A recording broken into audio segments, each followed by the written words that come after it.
For the first time in a month, we are back and better than ever, more crazier than ever. Me and Sox Arizona here for the Dead Red podcast. Be sure to hit the like button for both channels, subscribe, share out, do all the good stuff. It's going to be a crazy night tonight. Before I get in our other two guests, Sox, it's been over a month, man. What's going on? How the Red Sox doing? I mean, I know they're last place, but give us the rundown, my man. Hey, we're doing all right, man. Good to see you guys in the chat. Good to see you, Alex, as always, man.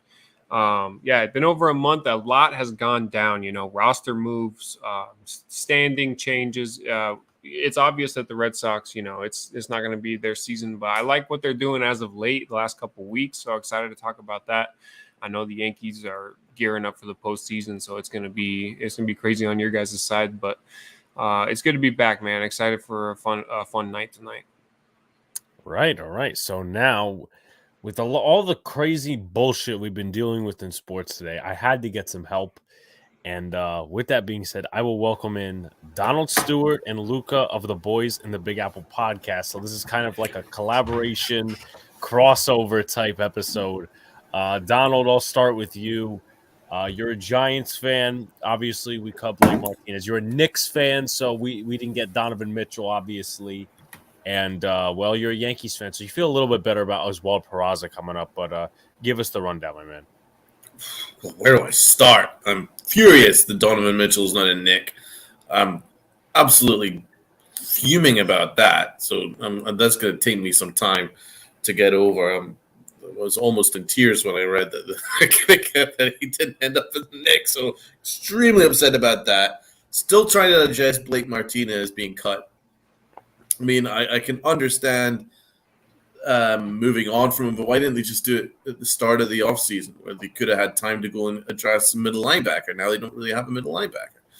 Very strange. I don't totally understand all the moves that Joe Shane's doing, but I'm obviously on board with him, but not totally buying everything he's doing right now. But we'll discuss that. Yankees, well, obviously the obvious move was to call up Peraza. I mean, they're just ridiculous that it took this long. So I'm actually not going to give them any praise for this because it was the obvious move to make. I think, honestly, I don't think they would have done it had there not been this big outcry over the last 24 hours. Obviously, our platform, NYY News, Pete Simonetti, I think there was a lot of pressure. There was fans had placards and call up Peraza. I mean, honestly, I think that I also think that Aaron Boone stepped in a huge pile of shit that he couldn't get out of, and the Yankees had to go and make a move because I think he embarrassed himself so much with what he said that I'm going to go on a rant about that. Oh boy, I honestly think that he stepped in a big pile of shit, and the only way out of it was to call up Peraza. So I'm giving them no credit for it because it was the obvious move to make. I have to agree with all the points Donald has made. Real quickly, before we get to Luca, shouts to Jets Mess, Donald himself in the chat. Evan, what's going on, Evan? Jack, who's an Orioles fan. Blue City Empire Sports. Also, Daniel Berry, who followed me on Twitter for a few days ago, officially Rams 2022 champs, also a Dodgers fan.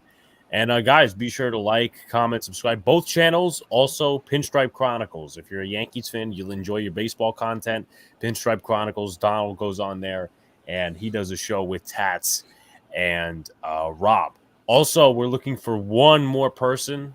We could also do odd numbers as well, so we could take a 1, 3, whatever. Fantasy Football League we're doing. So we're looking for either one more person, 3 more people. Our draft is set for Saturday at 7:30, actually 7 o'clock p.m. So be sure if you want to be a part of it, put it in the comments. Luca, turn it to you. I guess my only salvation now is the New York Jets and the Fighting Irish. That's it. So the Yankees have sucked. The Knicks are pertaining to mediocrity. There's more questions than answers. And I found this interesting tweet that we'll go over when we do the whole basketball section. I just find it interesting. All right. Now, I'm going to ask Sox, and I know this is kind of a moot point because the trade deadline has already passed us by, but what was the Sox direction at that point? Tommy Pham, Eric Hosmer. What were those moves? The big thing for us in the field was obviously going to be first base, and I think it was a desperation move. I think they were trying to go out and get multiple first basemen, and we didn't have much to offer. It was right after that series where the Red Sox were making constant errors on the field, and the fans were just calling to go get somebody. So that, you know what, I think Eric Hosmer was there, and they went out there and pulled the trigger too quickly. And I think he's a good player. He's cut down the errors on defense for sure. But it didn't seem like the right move. We're not paying him a lot of money. The Padres are paying his whole salary. I don't think the Red Sox are paying him $1 this year, which is a good thing. And Frankie Cordero got sent down, and now he's back up balling better than ever. So maybe that's what he needed a little bit. I don't know about Tommy Pham either. I think the Red Sox were trying to go in the winning direction, but the division is too top heavy, man. It's just not going to happen this year. What did you think of trading away Christian Vasquez? It broke my heart just as much as it did every other Red Sox fan, man. And he's doing well now. He's going 2 for 4 almost every single night over there with Houston, just balling. He's one of my favorites, man. I'm almost in tears thinking about it still. You guys have any thoughts on what the Red Sox did this trade deadline, what they have been doing, I guess, this entire season? Donald? Well, I like Pham. I like Tommy Pham. I think he's a decent player. Don't totally understand the direction they're going in, though, because, if they're last place, then why are they still kind of bringing in veterans that can help them win right now? I mean, it's kind of a mixed narrative that they're given, but I'm really surprised at how much the Sox have struggled this year, because I had them pegged for, finishing above the Yankees for one. I was pretty sure of that, or at least kind of be in the same kind of win-loss record. I'm surprised that the only division wins that they've had was the Orioles and the Yankees all year long. It's very strange, considering how good they were last year. They beat the pants off the Yankees last year. We did. The baseball against our division is it's something I haven't seen, honestly, in what I can remember as being a Red Sox fan. I think they're 16. I don't even remember the record. They won 16 games against the division this year. But offensively, you still got it. It's the pitching, really. Yeah, back into the bullpen. Back into the bullpen's been a mess. Luca? Yeah, I got to concur with Donald. I'm not sure what direction they were supposed to go in. I mean, it was kind of like half pregnant. I got to use a Donald term here. So we can, let me see if that's on the bingo card. I got to put that down. Oh yeah, we're gonna do our Big Blue LeBron's bingo. Yes, 2, 3, 4, 5, 6, 7, 8, 9, 10 terms. Okay, we got 10 out of 24 terms right now. So what we're doing before we move on is we're going to try to compile some phrases that we all say and put it on a bingo card. Not really phrases, but terms. Phrases, terms, same shit. So like Donald, he says half pregnant, diabolical. Lucas says mantra. So, there's a lot going on there. There's a lot going on. What I was going to say was, you took on the horrible Hosmer contract, but yeah, you traded Christian Vasquez away. Was that like, I mean, I understand they're like, obviously it would be the smart direction to kind of sell or just stay put, but it's kind of like, as I said, half pregnant. It's like about face, as I said. So I didn't really get that. I don't know. It seems like fans were calling for a first baseman, and they're like, "Oh, here's Hosmer." He's better than Frankie, but it is what it is. The defensive errors have gone down, which it's hard to watch baseball when they're throwing the ball over the field. So that's been nice to see. Jarren Duran. Yes, Jarren Duran, Frankie Cordero. Even Arroyo struggled out there playing outfield for the first time. So it's tough. I mean, that was just horrible. What was Duran was the center, like, oh my god, shit. He walks backwards, and he just looks backwards and doesn't even run. Didn't Joey Gallo almost get an inside the park home run off of one of those? It's ridiculous at Fenway. Come on. But then Aaron Hicks watched that and went, "I got you," and then he did that thing where he span around like a ballerina 3 times and lost the ball. That was just as bad. Don't remind me. So Jack says NBA is a sports for divas. How do you guys feel about Mitchell, Evan, me, and Luca are going to go to town on that. I'm surprised by that. Bang I was it. very surprised. What was I going to say? Jack says y'all need to get in ice hockey more physical, constant war of attraction, broken bones and bruises, blood and sweat. It's I've been trying attrition. to get into more Rangers. The Red Sox have been bad. It's nice to see. LOL, says Evan, Yankees fan. Fritz, what's going on? The Red Sox haven't won a series against Baltimore this year. It's only 2 Yankees and Rays. The Yankees are clearly missing Masahiro Tanaka. Remember how much of a stud he was back in 2016-17? Dude was legit. And then Jets Mess says, please don't mention the H name, which is Aaron Hicks' favorite player. Donald, I gotta ask you, and you said you're gonna go on a rant about this. Talk to me about yesterday. And to be fair, as I texted Sox, I was at a Roger Waters concert yesterday. Oh, okay.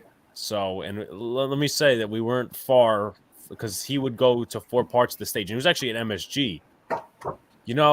Yes. Luca, if you would take a minute, just go get my hoodie. That was $100, by the way. Yep. They didn't have any when I saw him. Really? Just a shirt. Man, that sucks. But I got a $100 hoodie.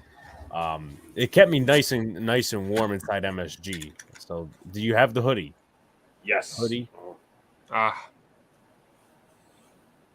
Yes. This is not a drill. And then there was also, I think I put it behind you. You could showcase it before I go to Donald for this thing. It's the book. It's not really a book. It's a program. That's what I'm talking about. Yes, sir. So yeah, that show is incredible, man. But anyway, Donald, obviously it was a lot of bullshit that went on last night. A lot of bullshit. Your thoughts on it? Aaron Boone's bullshit in particularly. Okay, so obviously you guys have seen the error. Freaking ridiculous. It was a simple play. Oh, he allowed the ball to play him, and that's the last thing that any shortstop can do. I don't need advanced analytics to tell me that he's some phenomenal shortstop, but also the advanced analytics also tells us that he's not anywhere near. I think if you look through his analytics, I think like most of the categories, he's like 24th in baseball or 24th in the league or whatever, in the American League for in baseball for shortstops. He's amongst one of the worst shortstops in baseball. That we can all categorically agree on. And he cost us that game. He did. That error changed everything because then it changed the way that Gerrit Cole would approach Ohtani, and obviously grooved the fastball down the middle of the plate on 2-0. Terrible pitch, absolutely unacceptable. You never make that. But again, none of that happens if IKF does his job, because he throws that guy out, then there's a base open that you can pitch around Ohtani. But he didn't want to pitch around Ohtani with runners on first and second in case he loaded the bases, and then anything can happen. So it's all on IKF, and he's an absolute blowjob of a shortstop. And then Aaron Boone had the unmitigated gall to fucking lie to us, gaslight us. I don't like my baseball team gaslighting me. I don't like my baseball team lying Another to term. me. Yeah, I really put that down. I really don't fucking appreciate it, man. We're not fucking stupid. You think we're fucking stupid? We don't. It's not like the 70s where we just go, oh, okay, that's cool. No, we can actually read these fucking stats. We can read the stats just as much as you can, Aaron. Oh, he's actually -2 in fucking outs above average. Oh, okay. So he's not very good then. All right. So so you're fucking lying to us. Oh, he's one of the best shortstops in baseball. He's amazing. He's great. That's fucking lies, man. That's fucking bullshit. Stop lying to me. He's not very good. All you had to fucking say was that He's one of the better one of the better infielders in the game. He obviously has to make that play. It's unacceptable. That's all you have to fucking say. Don't lie to us. We could just say the truth is, I don't think Aaron Boone believed a word of what he actually fucking said because he looked like a robot when he was saying, "Oh." I'm telling you, Brian Cashman told him before he went up to his post conference to go and suck IKF's dick prior to him talking to us because honestly, he didn't look like he believed what he was saying, and that's what I really think has disturbed me so deeply about this organization that Aaron Boone just has to be the PR guy, the PR spokesman. I don't believe he believes half the shit he says, but he has to say it because Zillow tells him to, Brian Cashman tells him to, Fishman tells him to, and he just goes and answers it. And it's really disturbing, man. Be yourself. Be your own man. The reason why this Yankee team is free-falling is because there's a lack of accountability right throughout the organization. There was none. And there was none of it last year, and there's none of it the year before. And it's really apparent now because you're seeing some of the craziest things just recently, man. Like the Gleyber Torres when he dived at second base and allowed the runner to walk home, or in Pete Alonso's case, fall over and still get up and then walk home. You know what? Because Gleyber Torres dived at the wrong base. I mean, these kind of crazy fucking things are happening, and guess what? Nothing happens. Aaron Boone's like, oh, that was really great play. It's lies, man. He allows them all to play the next day. There's no accountability. What should have happened is Gleyber Torres, his ass should have been fucking sat down. What normally should happen is IKF and his multitude of errors, he should have fucking sat the day after. Little bit of accountability. You know, I'm not asking Aaron Boone to go on a mad rant in a post game and call people out and all that shit. You don't need to do that. You can do it behind the scenes, right? But at least show some level of accountability where you're going, this shit can't happen. We've been shut out like 11 times already, which is freaking insane. You know, like you have to show a little bit of balls. And so when he lied to us last night, I just realized that this team's broken. There's no accountability. The management's fucked. And I think a lot of them are covering their own ass right now. I think Brian Cashman asked Aaron Boone to cover his ass last night and lie to us because it all comes down to Brian Cashman at the end of the day. And I know I'm ranting about Aaron Boone because I don't like him lying to me. But at the end of the day, it's all about Brian Cashman because of that fucking ridiculous trade. It's one of the worst trades in modern Yankee history. It really is. The Josh Donaldson IKF trade. In every single way you look at it, when you look at the fact that Carlos Correa is a twin, only because Brian Cashman took on Josh Donaldson's contract, only in order for him to get IKF, who is completely substandard. I mean, it's really no matter what way you look at it. And then the fact that we traded for Ben Rortvedt, who I'm convinced doesn't actually exist. I think he's a figment of my imagination. So I'm not even going to give him credit for making the Trevino trade because he wouldn't have had any intention of trading for Trevino had Rortvedt not actually been like a catfish. You know, I'm not convinced that he's not a real person. So all the way you look at it, it's a fucking mess. It really is. So Aaron Boone lied to me, man, and I'm pissed at that. Just want to get to some comments real quick. Everybody's loving this right now. MH, Donovan, Jeff. What's up, guys? I agree. Aaron Boone is a fucking perfume. Perfume. Okay. I like that word. No, it does make sense because he's trying to clear the air. He's trying to make everything smell better than it actually is. Deodorant. The odor is Fabri's on that bullshit. Yes. The trade opened up Trevino. This is highly entertaining hearing Donald rant on the Yankees. Donald sing a lullaby for Aaron Boone. Wow, Donald is seriously pissed. Baseball changing. 22-year-olds can play in the league. Hold on, I just missed something. It's a good point, MH. Cashman's late to that party. Absolutely, Cashman and Hal tell Boone to sell this crap. Poor organization, whore, pathetic, historic franchise. What's up, Jeffrey? He says he's watching the Purdue Penn State game, college football. Peraza could be a bigger impact than Brett Beatty easily. Yankees are thinking youth. Someone help out Aaron Judge. Also, get your NYY News TV Day tickets, people. It's going to be an exciting, fun night in Brooklyn, October 11th. ALDS. Let's hope they get there, though. With every shitty lineup this offseason, fucks as a fan, as a customer, every single one of us. Exactly.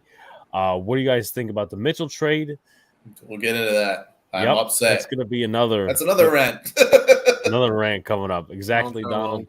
Hey, fellas, guess what? The Mets win again. Let's fucking go Mets. They're a fucking good team. He also says, let's go Giants. Seriously, and then the Donald words.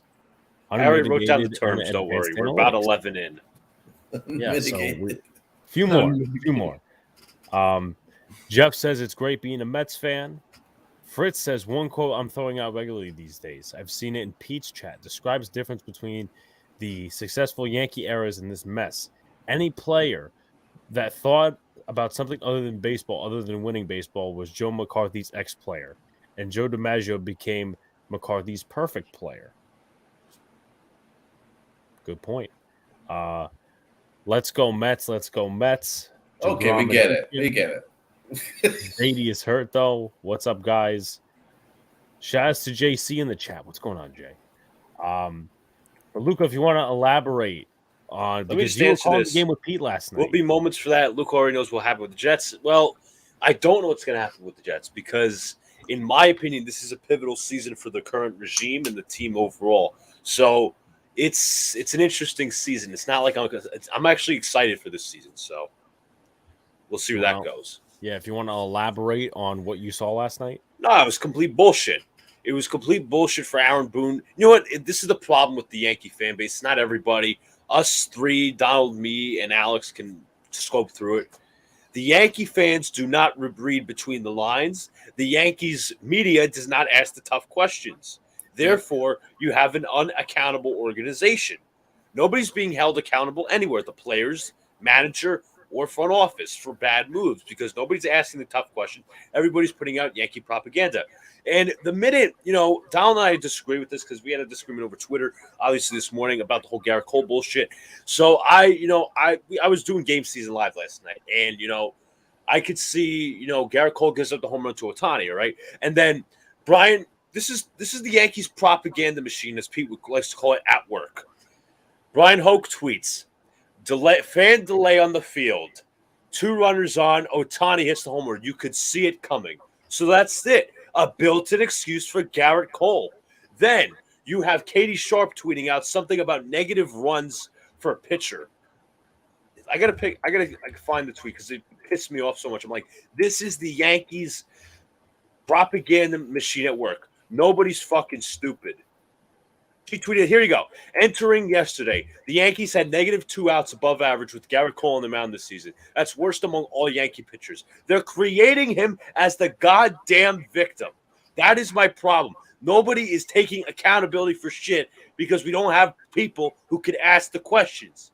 That's my problem with this team. And all these fans out here are hyping these players like nobody else and, writing bullshit propaganda, trying to gaslight us. We're not stupid. We know what this organization is about. So you know what the problem is? Fans like to be fucking lied to. That's the problem. Another good rant. Did you guys see that thing that Gleyber Torres is apparently struggling because he was in trade rumors? That's a bullshit. Yeah, that's bullshitting. That's another excuse. It's gaslighting. Again, gaslighting. It's another excuse, man. Torres did it all last year. What was the excuse last year? He couldn't hit or field last year. The Yankees make excuses to justify losing. They take off days to justify losing. And then what happens? They don't win championships.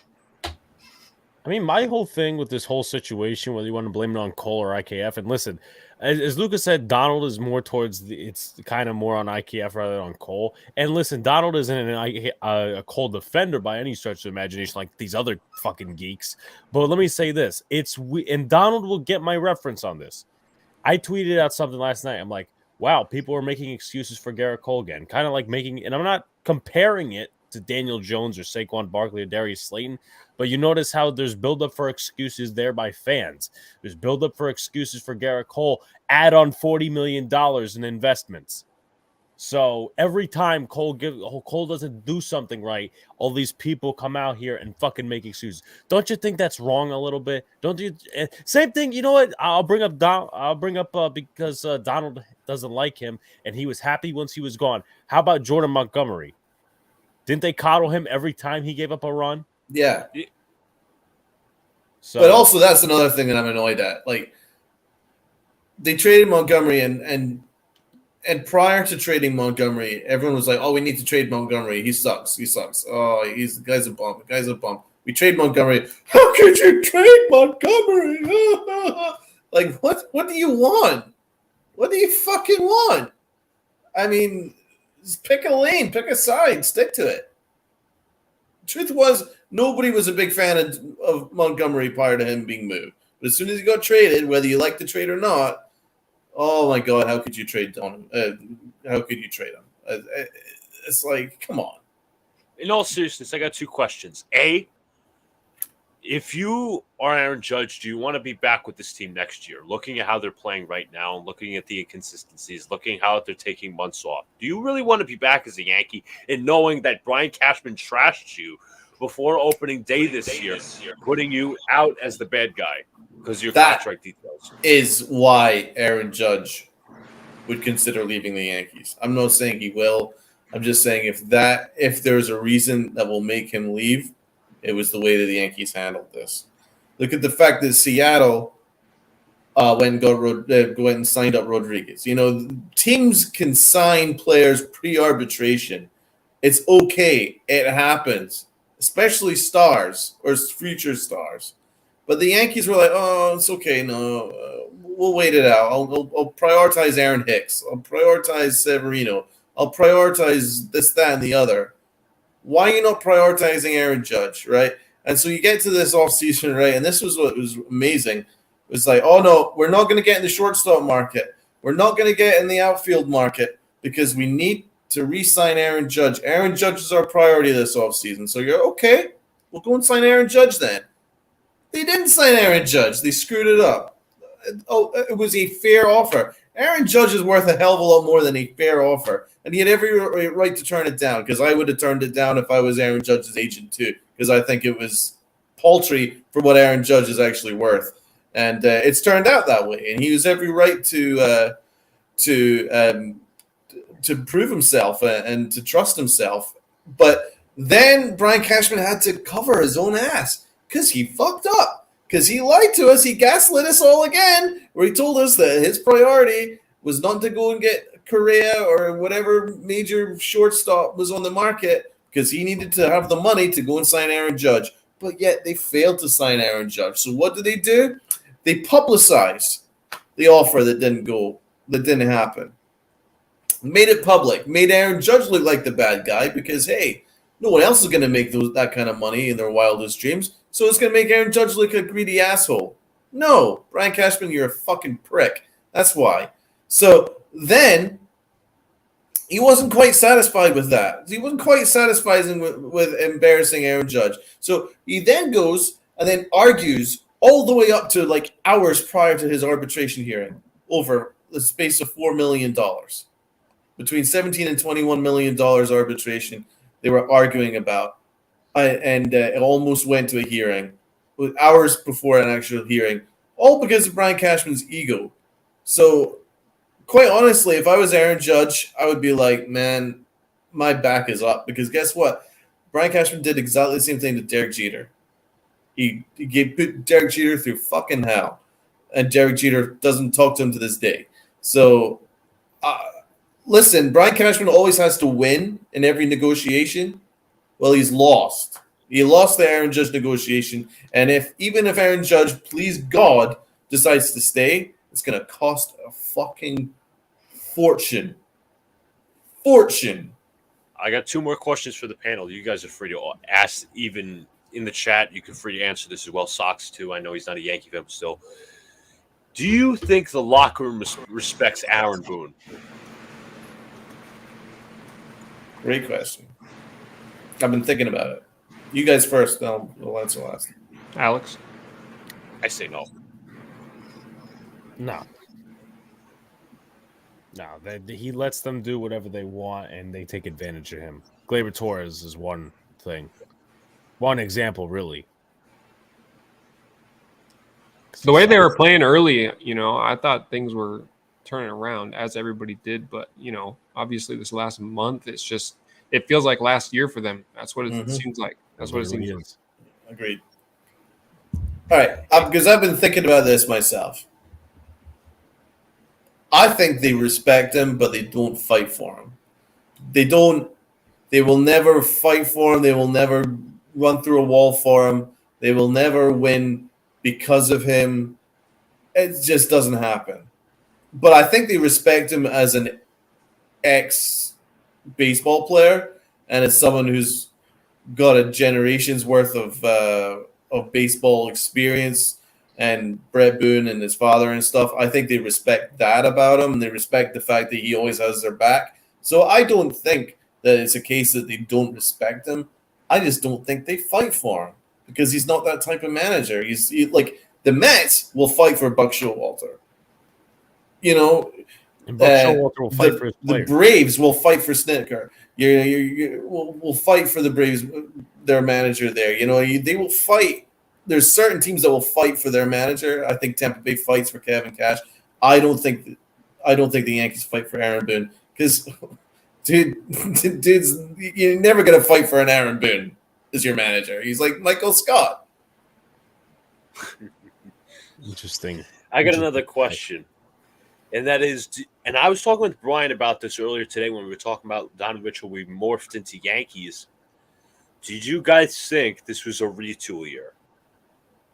It could have possibly been, honestly. Because what Brian sees, in his opinion, and he thinks it's a better way. He thinks they're retooling this year so they can prepare for Volpe and Peraza in the next 2 years. Well, I said, partially, dude, you are also wasting the primes of Stanton, Judge, and Gerrit Cole. And exactly. Judge might walk out. Rizzo may opt out. If anything, I mean, that might be half pregnant again, baby. Half pregnant. I want to talk about Rizzo in just a second, but I have a shit ton of comments I want to get to. Yankees look like they've broken you all. It's been the same old for the past 3-4 years. So, yeah, guys, I think you're all at the point where it's time for football season. Congratulations for finally doing something, Yankees. Shouts to the Kerm, by the way. I wouldn't even give them congrats because they're 100 hours late. Literally, Baltimore was calling up their guys before we were. So, yep. Bert says no. And the Astros. Don't forget the Astros. The Astros. Yep, that's another team. No more money for the Yankees. Everything just to bring these motherfuckers down. Exactly right, Donald. Peraza better be playing every day. The only way this move makes sense. They better play him every day. I mean, ICAF really shouldn't start another game at short unless there's major injury. The locker room is probably indifferent about him. They probably don't think they have a manager. Well, I guess. Yep. They're like the baseball version of the Nets, but the problem is you don't have any like legit players controlling. Like there's not a KD or Kyrie. Nobody's controlling. I guess that's the front office. What was I going to say? Jeff says one of the biggest problems with the Yankees is that they have no depth in the starting rotation, and Cole is good, just not a $300 million ace starter. Yeah, I agree with that. And Cashman, keep this bullshit and mess up, Judge. I'm going to buy a Judge Dodgers shirt, support him over there till the Yankees clean house. That Donald Stewart trade was a colossal disaster, too. Disaster. Shouts to Unpopular Opinion Sports. You can put your shit in the chat. I put you as a mod, so you can put your channel in the chat. Go subscribe to Unpopular Opinion Sports. He says, Cole got the bag, though. He's the one that's supposed to be leading the pitching staff. Who we got after Cole? Cortez still hurt. Do you trust Montas? He's probably not hurt. Severino is still hurt, right? Well, Cortez it's an innings thing. It's a phantom IL stint. By the way, his football team is the New York Giants. Cashman took on $50 million Josh Donaldson while they could have kept Rochelle and signed Correa. Absolutely right. Fred says Monty wouldn't have saved this nonsense either. Also, no Castillo. Scherzer would have been a Yankee. He said should have been a Yankee. Yeah. What if would you guys? I guess he's saying, would you guys cut Leo Williams? Not this year, no. He's untradeable. He's uncuttable. Sorry. He's Yeah, saying, what would you do Untradeable as if well. the Giants cut him? they would have to restructure. They're not in a position to do that. Like they'll if they're gonna cut him, they're gonna do it after this year. Giants cut. Wish it was Galladay, but they should. I think they will restructure the Leo Williams contract. I don't think anyone's going to be next. I think that's going to be the final 53 for now. If the Yankees keep doing this bullshit, I'm praying for a Mets dynasty. Hopefully, New York media is going to grill Hal and Cashman then daily. Bronx got to burn. No, it's going to be the rise of, in my personal opinion, I don't even know if it's going to be a Mets dynasty. It could be that, but it's got to be these media companies. Like, I'm speaking for myself and my company here, NYY News TV. We're pushing the pile. We're trying to get through. And he literally came up with a second slogan today, NYY News TV, the truth. Because nobody else out there has been as more consistent than we are. Hell of a catch is Nimmo in running for the catch of the year. Monty needed Molina as his catcher. Well, I mean, Trevino's a pretty good catcher too. He's just, I don't think he has good stuff. Like, I don't think he has great stuff, really. He doesn't have I agree. I don't. He's very vanilla. Exactly. He doesn't have a Didn't strikeout pitch. understand at first Nimar, but got why they did it now. He's an unexperienced manager that brings fire, unlike what they had previously with Rojas and Callaway. Obviously, talking about Buck Showalter. What do you think of the Martinez release? Makes sense long term, not short term. Exactly.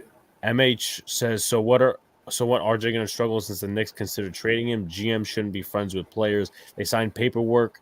It's business. Torres, man up. 1 second. Your manager is real. Yep, it is. He is a real manager. Never thought it'd be the day when the Mets are this much better than the Yankees, and not to be a prick, but it's such a great feeling. Hey, listen. I don't blame you. Fair enough, man. I don't blame you. Fritz says, you all make real valuable work. Only medium pressure and earthquakes on baseball landscape like Mets can shake up these incest motherfuckers. Okay, that's I really don't think the Mets being successful will actually make any difference to Hal Steinbrenner, because the Yankees didn't react when the Mets signed Scherzer. No, they at didn't all. react. They didn't do anything. In fact, they did even less than was humanly possible.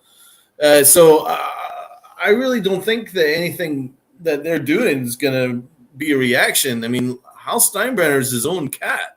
He's actually looks like he's more interested in soccer than he is the Yankees. That's right, everybody. That's right, everybody. He bought a soccer team, 10%. And then we'll hear all the excuses at the end of the year. Oh, Aaron, we didn't have money for Aaron Judge, or his asking price was too high. That's right. You bought a soccer team, Hal. Oh, that's right. The media will still cover your ass. Exactly. There we go. Let's not forget that Hal Steinbrenner said on the eve of spring training, while our guys are warming up, he says, oh, we couldn't afford Correa, or we couldn't afford fucking Seager, whoever, because we had to pay bondsmen.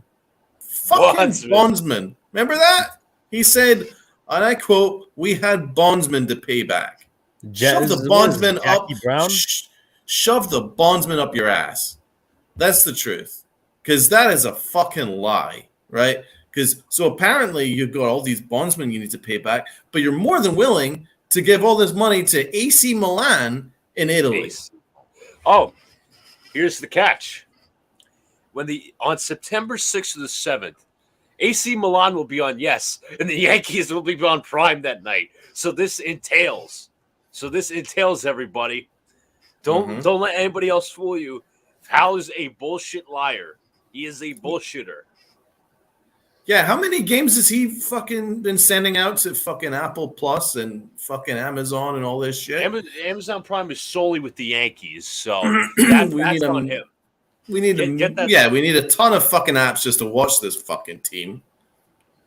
And it costs a fortune to go to the stadium. It's all about fucking money, so we can invest in. Maybe he'll care more about the soccer team than he will the Yankees. Because right now, if you asked him, I think Donald said this or Pete said this, if you asked him to name a certain amount of players in this team, he wouldn't do it.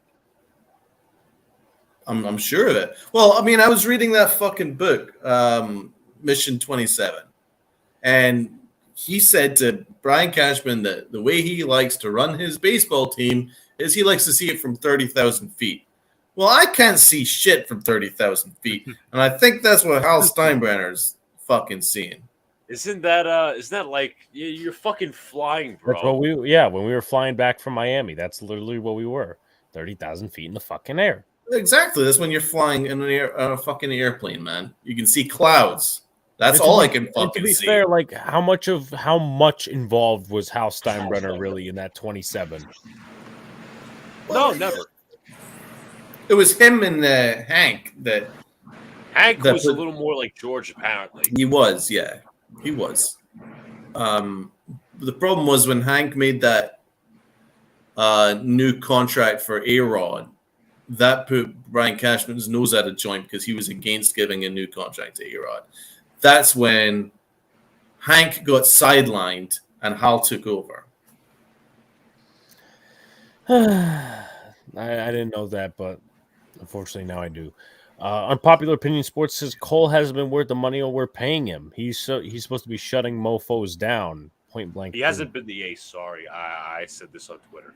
No leader on this team. Yeah, there ain't. It's not because of yesterday's start. It's been a multitude of starts where he's made excuses and he's justified his terribleness. Not terrible. It's just he's underperformed. Sorry. He's had his dominant starts, but still, that's just my opinion. Hal knows the name of his 30th yacht, but won't know a player other than Aaron Judge. Fuck right. I like that. I like that. That's a good one. Sox, and any comments on all this shit? I know we're spewing Yankees and talking about ownership, but it's just insane that from the outside in, all that stuff I didn't even know about Milan. That adds a whole nother piece into it. But it just seems like ownership over on the Sox side, we're trying to win on the field, and everybody's focused on the field. And through talking with Alex, I think this is episode 14 now. It's just there's so much shit around the media and the big market of the Yankees. It's like it looks like they're just digging a hole. I don't know what it's going to take, but it's been a long time since they've been there up at the top. And all this stuff adds up to it. It's going to be tough. You're the best team in the division, and here we are complaining about them. Right, and they used to have 10 more games of a lead than they do now. They have a 6-game lead. Right. Somebody tweeted, "I'm basically saying that the Yankees owning a portion of AC Milan will only be beneficial to the Yankees in the long term." Please explain how. And he says, continues to says that AC Milan being on Yes and the Yankees being on Amazon would have happened either way. So what is he trying to think that what the revenues that you'd get from owning a portion of? Here you go. AC Milan was going to go my to the friend Yankees? Bobby says so. AC Milan on Yes, and he explained, AC is going to be on Yes September 6th. Yankees will be on Amazon the same day. Get used to this now because Al Howe owns 10%. Nick Tyrell, who's a Yankee boy, Yankee boy, says you complaining about extra revenue for the club. What are you not critical of? Then somebody says, LOL, you think that revenue makes it onto the field? Wake up, my friend. Howe took the Yankee revenue and rather investing in the club, used it to buy a minority stake in Milan. Tells you all you Thank you. That's what we're upset about. And then he says that has nothing to do with it, but go off. That has everything to do with it. I don't understand how people could. He just told us that he didn't have money to invest in the Yankees because he had bondsmen to pay. But he's using the revenues that you get from the Yankees because before AC Milan, the only revenues he got was from the Yankees. So he's obviously taking what he's got, some of the revenues from the Yankees, and putting it into AC Milan. What has he got, a fucking money tree? Is that how he's getting his money? Come on. Andrew replies, perhaps I'm mistaken, but I understood your tweet to suggest that revenue generated from Milan broadcast would somehow make its way to the Yankees. Zero reason to believe that, and I point out evidence that suggests exactly the opposite. Yankee revenue was used to subsidize the Milan acquisition. Exactly. And it isn't just the TV. 10%. He's brought 10% of the team. How about this? And then Bobby, I'm sorry to interrupt. Bobby replies to Nick's comment, right, sure, it will help Yes to the Yankees sarcastically. But then don't cry about the luxury tax or player contracts when you're spending elsewhere. Yes is printing money that pockets. Exactly. Let me ask you. All right, we're gonna do a little math here, right? I want you to look up last year's revenue for AC Milan and do 10% of that. I'm doing it right now. 261 million euros. Wait, let me double check that. Excuse me. Their team value. You want me to? What about team value? Does that work for you? Yeah, team value is fine. Value. $1.2 billion. Okay. And their revenue is 257 million. So let's do a fraction of that. 257 million. Shouts to Miz. Times What's going on, Miz? 10%. That is $25.7 million. What the fuck is that? That's Carlos. That's not even Judge's salary. Oh my! These people are fucking idiots. Oh, 25. There's nothing good about this. Because also he's backed himself in a corner because if he doesn't sign Aaron Judge, then fans are gonna be like, "Why the fuck did you purchase a fucking soccer team?" Purchase AC Milan just to make $25 million extra dollars. Fucking God, Jesus! I don't know. How about he's expanding it's nothing to do with him expanding the Yankees. He's expanding his own personal empire. Yes Network is involved in that. Let me just say the value 1.2 billion times 10% is $120 million. So, but I will say it is not unusual for owners to own baseball teams and soccer teams. I mean, of course, right. the Boston Red Sox. I mean, the Fenway Sports Group, Boston and Liverpool. James Dolan. James Dolan, the Crankies, the Rams and Arsenal and the Nuggets and stuff. But the thing is, they were already kind of empires prior to purchasing acquisitions, so they didn't prioritize one over the other. So everyone seems to get a pretty good investment. Hal Steinbrenner inherited the Yankees from his dad, right? But the only fucking money they really got was mostly from the Yankees, 99% of it. So he's just expanding his own personal empire. It's not going to benefit the Yankees. I want to see this fucking Nick Tyrell douchebag in real life and have him come to me face to face and actually say this shit. He's Hal's spokesman. Are you kidding? I'm literally going to say on Twitter. Now I forgot what I was going to say in terms of the tweet, but I'm going to go at him. And if he wants to come at me with his Yankee boy shit, fuck him. Fuck him. Sox just laying low, enjoying the Yankees chaos. Yes, sir. Oh man, the Twins getting pissed now. Cashman should have signed Scherzer 45 or 50 mil. Who gives a fuck? Yeah, no, that makes all the world's difference. Never gonna happen. Yep. After thinking about neither am I, Miz, and if Beavers doesn't get hurt, he probably would have been cut earlier. Obviously, they're talking about the Blake Martinez cut. Mets are a no chaos club, no more. Yep. Gathering quality regularly, constructing a well-balanced baseball team. Not according to Joe and Clark. Well, I don't know when He's a Twitter guy who complains about the Mets every single day. And what was it? Frank the Tank. It's another guy that complains of the Mets constantly. I think he does that for clicks. I'll definitely be watching that, Miz. I'll definitely be watching that. Just going through a couple of comments here. Anything else? Oh, what was Fritz's comment?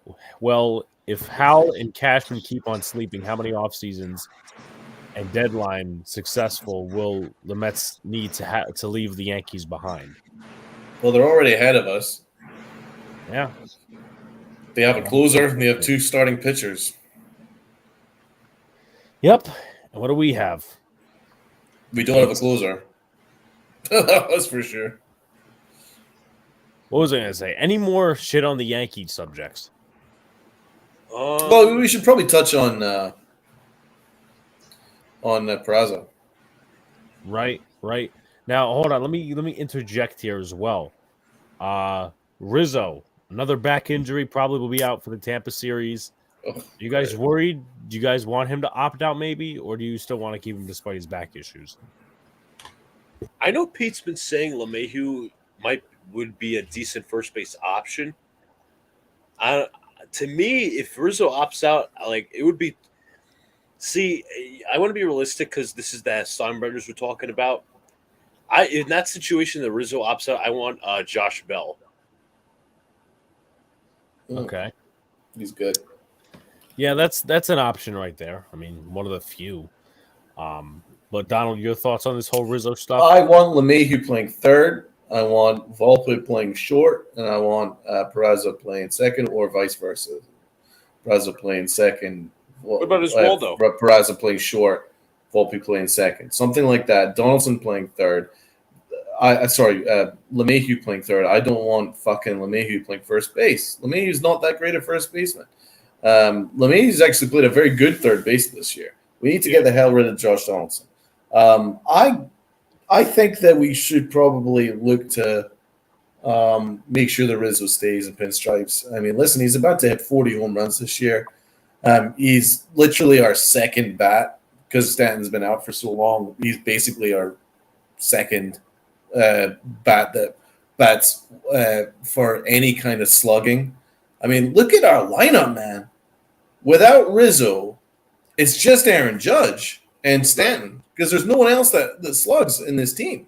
None. With Carpenter out, and Carpenter wasn't even our original plan. That was just a luck of the draw. The Yankees, by design, really thought that we'll just go with these kind of contact hitters, which is great, which is what we want, but there's not any other slugging guys around him, and so we've only really been relying on Rizzo and Judge all year long. And so, listen, I think we need to make sure that Rizzo stays in pinstripes, man, because we don't have a first baseman in the minors. I think the only chance we have is maybe turning Wells into a first baseman. There's not a first baseman in the minors, so and the Yankees are going to be putting all their money into Aaron Judge, I assume. So they're not going to be wanting to spend on a first baseman as well. So I think that Rizzo needs to stay. But they need to get rid of Josh Donaldson. Get him the fuck out of town. Jesus Christ. Yep. Fritz says Castillo's price would shoot through the roof up. No surprise. That's why I signed Scherzer, especially if you're reshitting money. Otherwise, cut some shitty contracts. Yeah. Well, right on the money with that one. Sox, Arizona, what did you think about the Rizzo thing? Would you have him stay or would you have him? I think I think you got to keep him there. You make a good point. Like he's almost 40 home runs. You don't see that all around the MLB, and he's had quite a good career, prestigious career, World Series champion. You know that you got to keep that guy around. He's a good, solid locker room guy, and I think he would be a big part of success. You know. Good point. I agree. Right. What should Hal learn of that? Stop fucking with own family money and company. All these incest explains why every single dumbhead decision. No, absolutely correct. Absolutely correct, Fritz.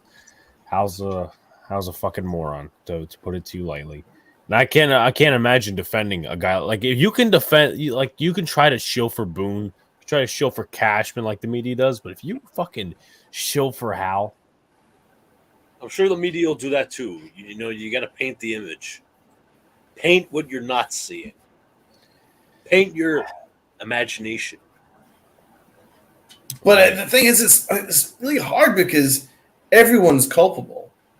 Because at the end of the day, Hal Steinbrenner isn't wrong that you can win a championship by building through your minor league system. And you don't need $300 million payroll to win a championship. He is quite right, and he has provided a payroll around $265 million, which should be more than enough.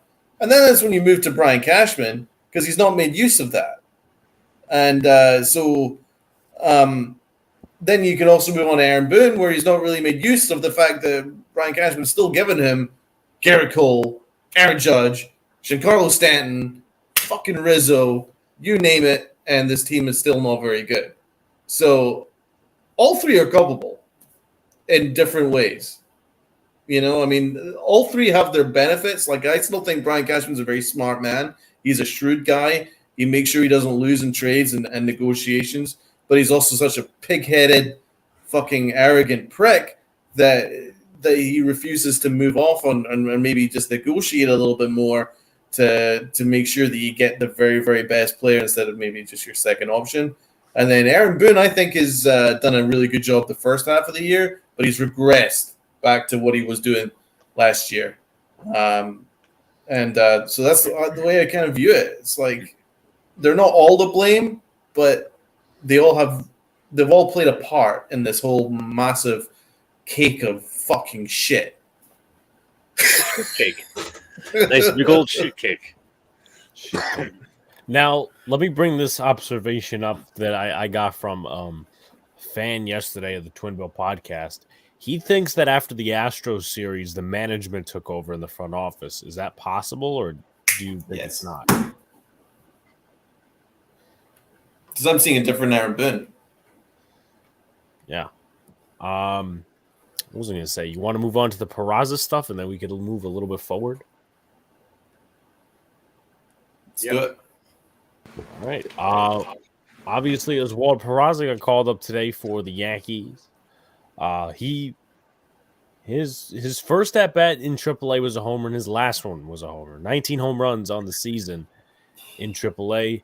Got called up late. I mean, he's still going to be eligible for the postseason roster because he's on the 40.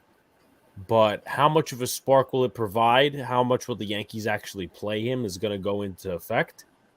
And I'll start out with Donald. Your thoughts on this move, what it could mean, stuff like that. Well, listen, Brian Cashman said at the start of the year that he was already his defense was already major league ready, which is why I didn't really understand why they went all in on IKF to inherit the Josh Donaldson contract if we already had a shortstop who was already MLB ready defensively, because that was the only reason why they brought in IKF, defense. So they already had Peraza just sitting there. But okay, so you wanted Peraza to develop. I'm excited about this. He's freaking awesome. I mean, he had like 4 hits the other day. 19 home runs, as you say. His numbers in AAA is freaking astounding.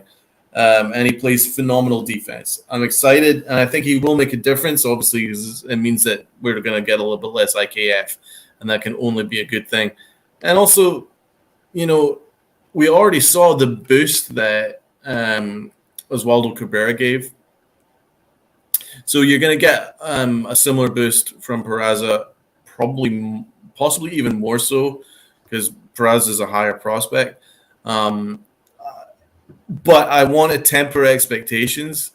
First of all, the Yankees have a lot of problems, not just with the batting lineup, but like the bullpen. They don't really have a closer right now. They're kind of all over the shop with the starting pitching depth because of injuries and shit.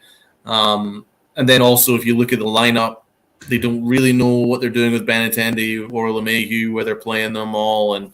And also, as I say, after Aaron Judge, there's no one that slugs other than Stanton, but he's in a slump, and Rizzo, and he's hurt. So it's asking a lot for Peraza to turn this thing around. But he's got the potential. He's got the ability. I want the Yankees to not try and be the smartest people in the room and just let him develop.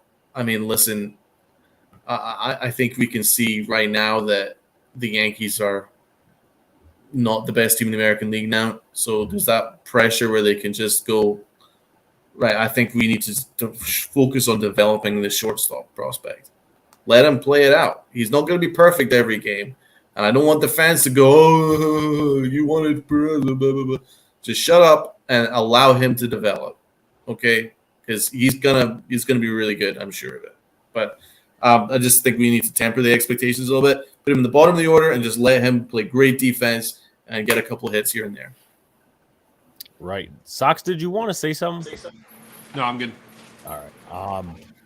Jets says, where do we stand on the Donald Bingle board tonight? How many terms? Well, it's really hours. It's really hours between the three of us. So 3, 4, 5, 6, 7, 8, 9, 10, 11, 12, 13, 14, 15. We got 9 to go, everybody. Holy crap. Find the secret terms. Yes. That being said, all those. Luca, your thoughts on the Peraza call-up? This should have been done last year, if you think about it, Yep. because we really had no answer at shortstop because everybody was talking about the story of Andrew Velasquez. Nice story from the Bronx. Not the guy. Peraza was ready last year. He was ready this year. The Yankees hesitant to call him up. And they really should have, again, we come to this consensus. We really should have never done the trade for IKF. Again, we talked about how many times. But overall, like, there's a possibility he could have been the starting shortstop this season. Yep. The Yankees could have, listen, not that I would have been a fan of it. The Yankees could have not went after Correa and Seager and Semien. That's not what they did. Or Simmons. They didn't have to trade for IKF either. But they could have said, you know what, it's gonna be Peraza's spot to lose. But they maybe wanted competition. They wanted to hold them longer. It's all about service manipulation. Service time. Great point. So I got something on my Twitter here. Michigan Yankees, who usually gets stuff from reporters and stuff like that. This is according to John Heyman. Anthony Rizzo is also likely to opt out with $16 million in a year left, joining the free agent market that includes Wilson Contreras, Josh Bell, Edwin Diaz, Taiwan Walker, Brandon Nimmo, Kenley Jansen, Jose Abreu, and Chris Bassett.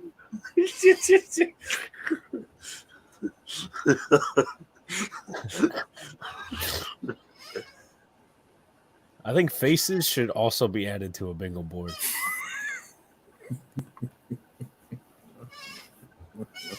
Is it possible you could create a bingo card online, then you print it out? You could Yeah, we could do that. generate it. Oh, we could do a Generate bingo it. card. Generate it, send it out to viewers before the show. Who the fuck is playing first base next year? I don't know, unfortunately. Oh man. Now That contract looks shit. Maybe we shouldn't have given him that fucking player option. It should have been a team option. Then maybe I don't know. Maybe Rizzo would have been playing badly in the next year if Judge is gone. Maybe if it's a team option, maybe he just plays poorly and wants to get traded. I don't fucking know. I'm just speculating, okay? But I do want to ask Sox maybe like one or two questions about his Sox quickly before we go. I would say the NBA is our next stop because at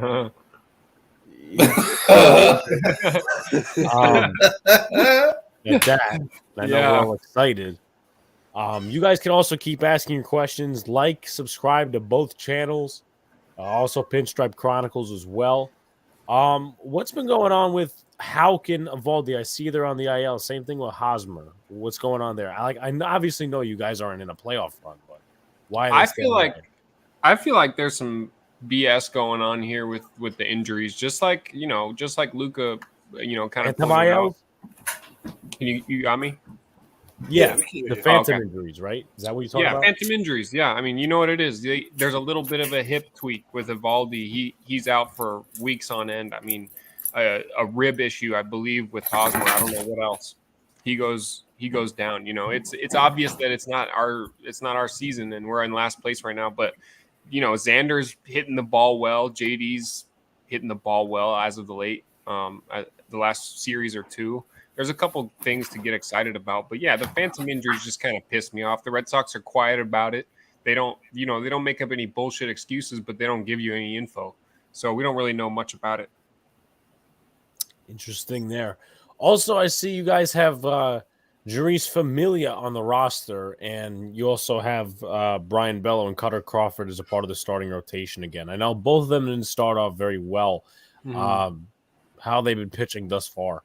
I like Cutter a lot, and it's ironic, but his cutter is the most hittable pitch in his whole arsenal. It's guys are killing his cut fastball this year, but it's one of those where we realized that we need help in the rotation, and they threw him in there and said, you're going to have to sink or swim. He's done a lot this year as far as going through the waves of going through major league lineups. He gets hit around the second time through the lineup, but he's going to he's going to be a good pitcher, you know. And as far as Belo, he had 4 innings in his last outing, struck out 2.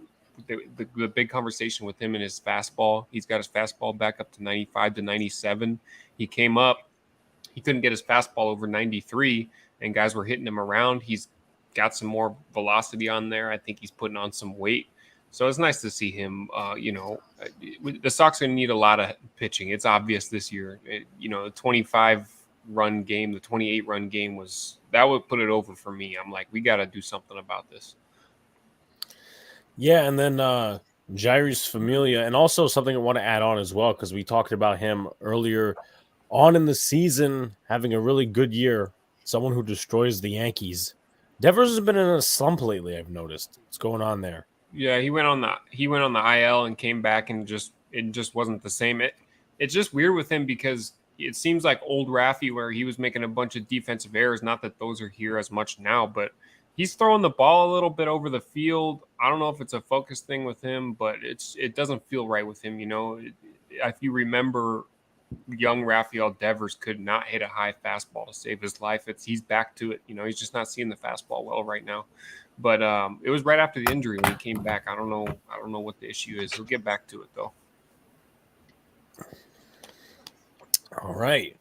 Now, if anyone doesn't have any final thoughts or whatever, I think we'll move into one of the bigger elephants in the room today. Luca and Donald hosted a space on it. The Knicks ultimately were left out. Alex looks like he's wearing a do-rag. It does. Actually, boy, people think I'm fucking racist.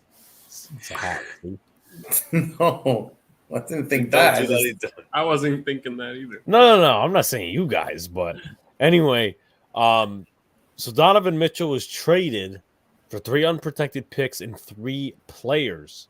2 pick swaps as well. 2 pick swaps as well. Obviously not a good day to be a Giants, Yankees. What? I also got some further information on that. Woj says at the start of trade talks in July, the Knicks offered Utah a Donovan Mitchell package, including R.J. Barrett, Obi Toppin, Mitchell Robinson, and 3 unprotected firsts.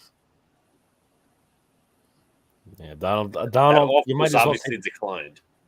Donald, you might want to take the floor on this one. I know you said you're going to go on a rant again. Well, I mean, that is a huge offer.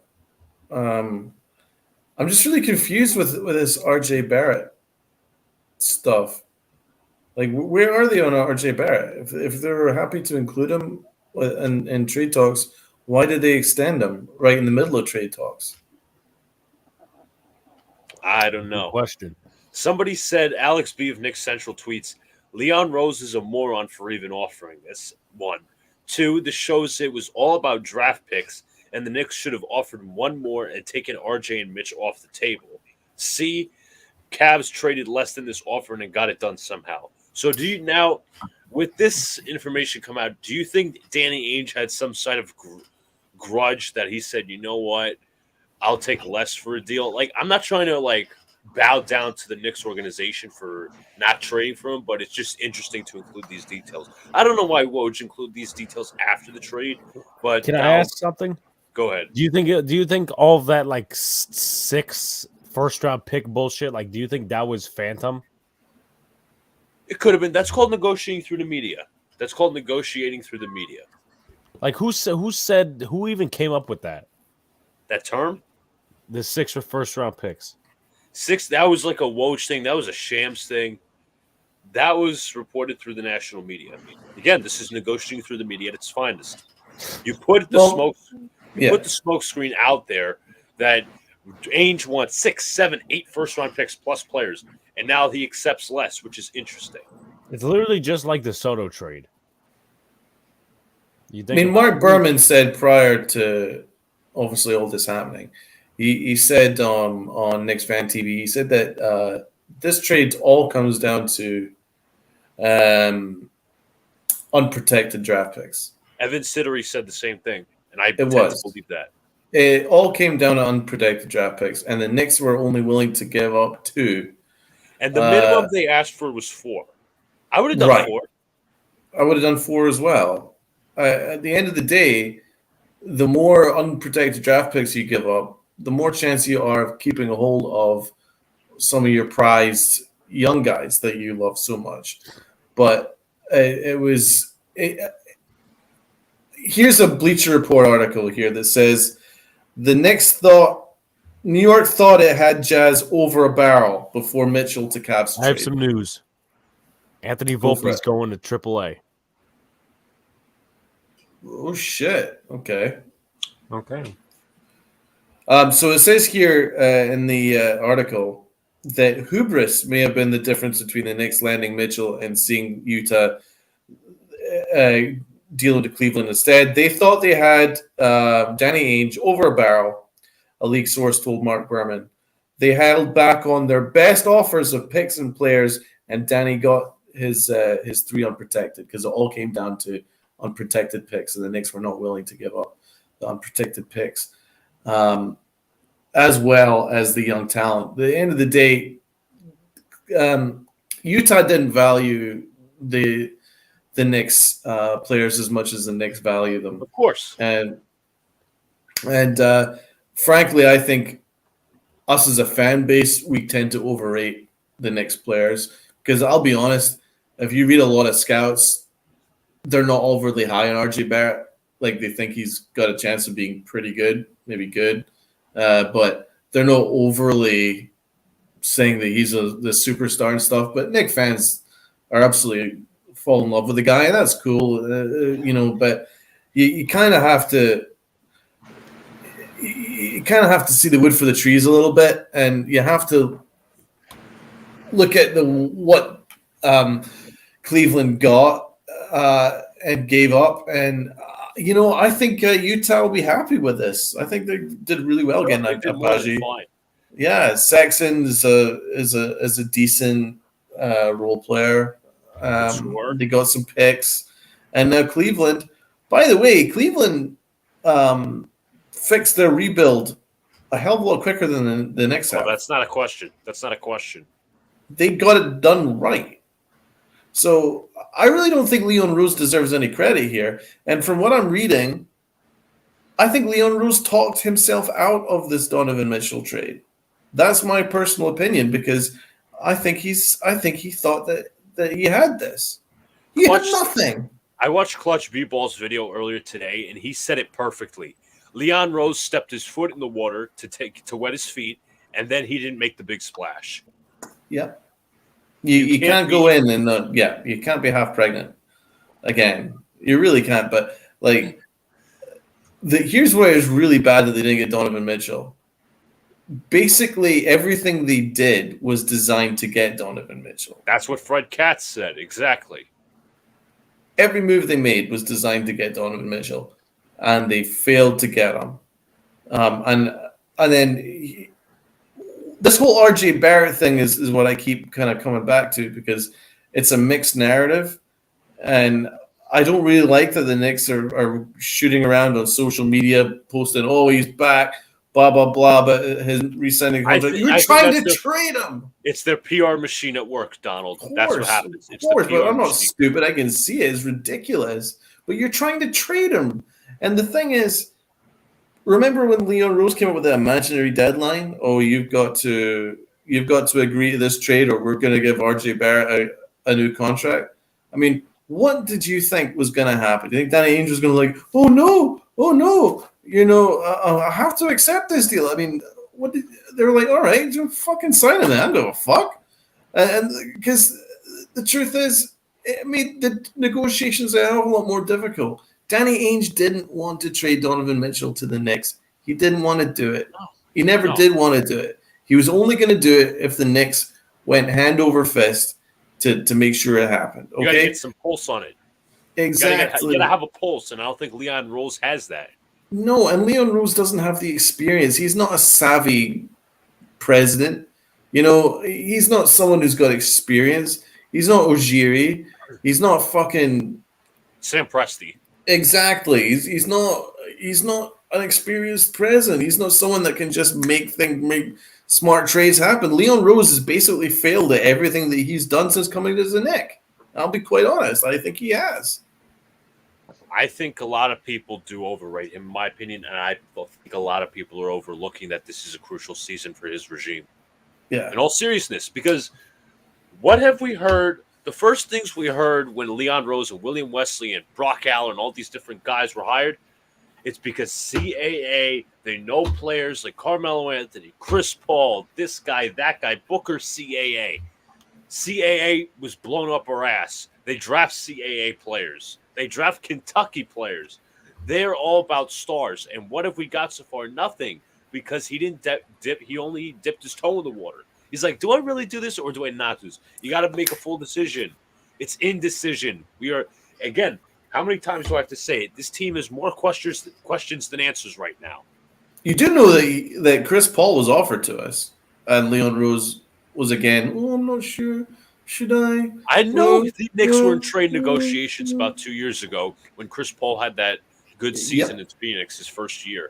But ultimately, it was then he got moved to Phoenix, and then he obviously turned things around there. But prior to the Phoenix move, when he was, I know that he was offered to the Knicks, and again, Leon Rose was like, oh, I'm not sure. Should I?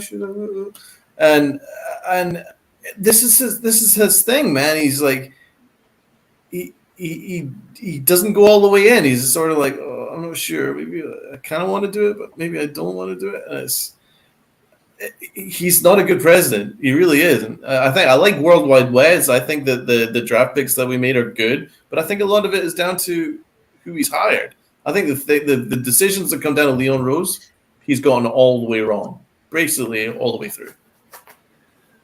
I mean, you think of all the the mishandling of all assets, like drafting Obi Toppin, but he's not your starter, and you've misutilized him there. You trade for Cam Reddish, but your coach clearly does not like it, and he sits fast on the bench. Something as well. Now, hold on a second.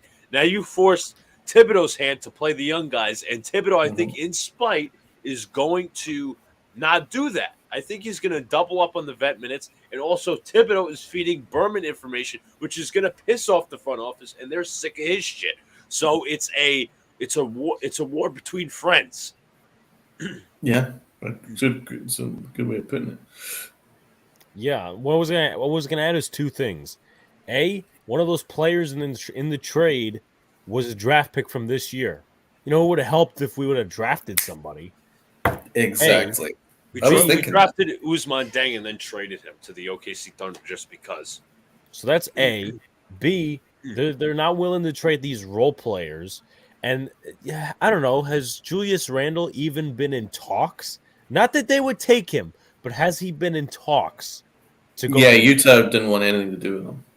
You need Alex. The contract is so bad. You need to attach assets. But that's not even the point, Luca. You were talking about how Mitchell Robinson was available, how RJ was available, how Evan Fournier was available in that trade. Whether Utah wanted to take him or not, it's the principle of the point.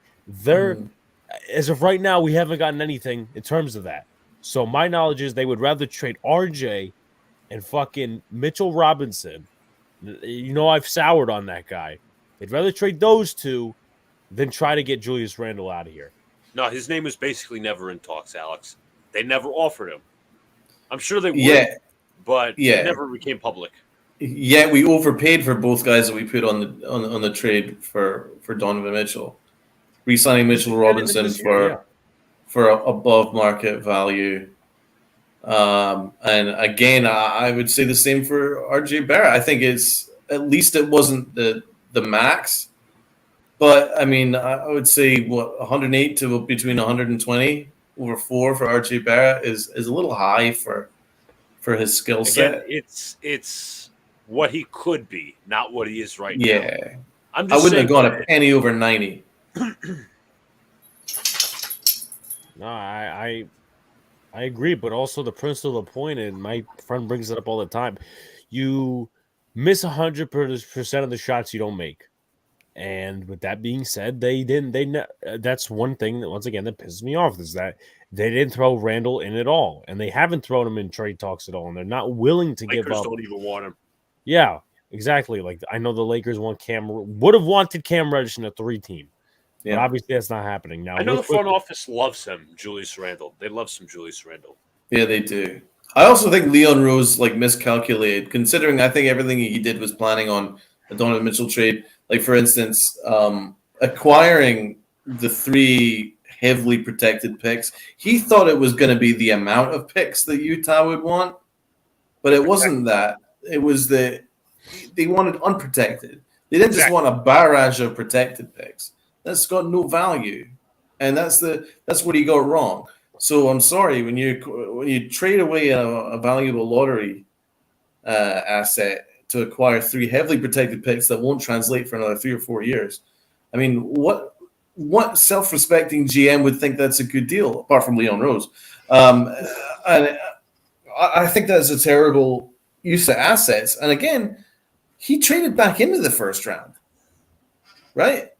Now, he could have then drafted a guy and used that further to Alex's point, use that as a trade piece to put it over the top to get Donovan Mitchell. If it was as simple as Agbaji going the other way, then we could have gone Agbaji. We could have gone Agbaji ourselves by trading back up. So there's no excuse for this. Instead we waited till the second round to draft a fucking fry cook. And he fucking sucks. He's nothing. Let me That's also a good say, point. Can I also say something? What's that? Sox was going to say something.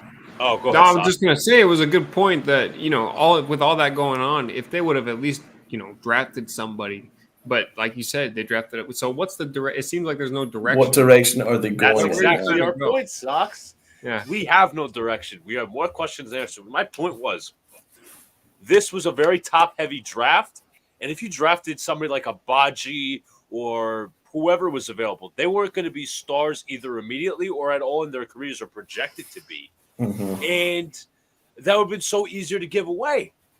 It's like you're giving a future role player up. That's what you're doing. That's what would you would have done. I'm sure. I mean, I don't know if let's just put ourselves in this situation. What if the Knicks drafted Ousmane Deng and they attempt to trade him to the Jazz? Would they want him? They probably would. Because they're getting set for the rebuild. They're going to be trading off all their veteran guys. They're going to focus on their younger guys. They wanted young lottery. They wanted unprotected picks, and they wanted some young talent on team friendly, deals, and that would have made sense. I just think that the Knicks did everything ass backwards. I don't know. This team is, I'm going to say it again, this team is more questions than answers. So, let's look at this team now. Okay, so now Donovan Mitchell's out of the question. That hurts just to even say, because I put everything in Donovan Mitchell, so I'm very hard about this. But okay, so Jalen Brunson is solid. Yeah. I think he's a lot better than a lot of people are giving credit for. I think he's a really good player. You got RJ Barrett at 3. Fournier should not be a 2 because he doesn't play any defense. Yeah. There's not a lot of defense on that. Julius Randle playing at 4. He doesn't play any defense. Mitch Robinson doesn't have any offense. What's for Tibbs fits? Yeah. So you got 2 lefty dominant players in Jalen Brunson and RJ Barrett and Julius Randle. That's 3, in fact. Oh, boy. I don't see the fit. And Tibbs has a very old mindset. His mindset and his philosophy is very outdated. It's like the 2004 Pistons I keep comparing it to. Yeah. And the only guy that has a mid-range jump shot is Jalen Brunson in the entire starting 5. Yeah.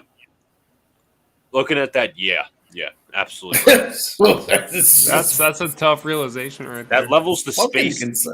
The spacing is kind of concerning too, because you have RJ and Jalen driving to the basket. Yes, Jalen can shoot threes, but he doesn't do it often.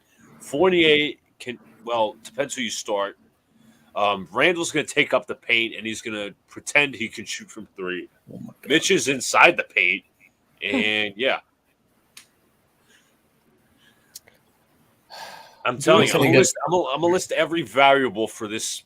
I'm gonna list every variable for this team right now. RJ Barrett, Julius Randle, Tom Thibodeau, and I think that's it. And the veterans. if they're going to get traded or not, because that's the most, that's the most important pieces right now. Young kids growing too, but they're obviously variables as well. But they got to, again, it's, as I said, more questions than answers. Even we said this even going to the offseason. With Brunson, okay, we got our point guard, but what else? What else is going to happen? Are we going to trade Julius Randle? No, the front office is insistent in keeping him. I mean, what's the best case scenario for the Knicks this year? Best case.